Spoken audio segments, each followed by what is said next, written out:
Anyone who's been to the Detroit Auto Show recognizes where I'm standing. There's usually high concept vehicles behind me here showing the future of the automotive industry.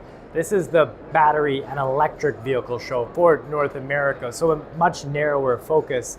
And one thing that keeps coming up at the conferences and on the floor is the upcoming American election and how that could shift priorities for the government and for manufacturers moving forward.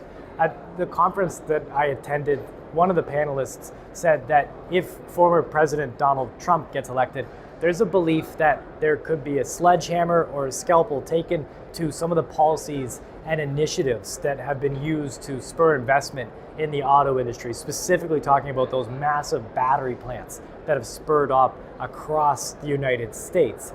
There's also understanding from panelists speaking at this event that if Vice President Kamala Harris is elected, she'll continue what Biden has put in place, saying that they want to cheer on the successes after going through the pains of the previous 4 years trying to get all of this in place to welcome the electrified auto industry. But what actually happens at the presidential level may not be as important as what happens in Congress. According to the panel I listened to, there was one person speaking who's working to set up a battery factory in Arizona and said that they're doing it under programs that were supported by Biden and shunned by Trump.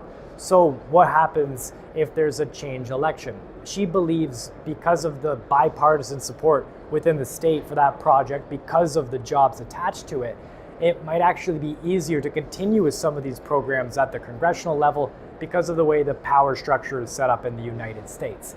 Either way, very clear that the industry is watching what will happen at the ballot box, trying to understand what will happen next.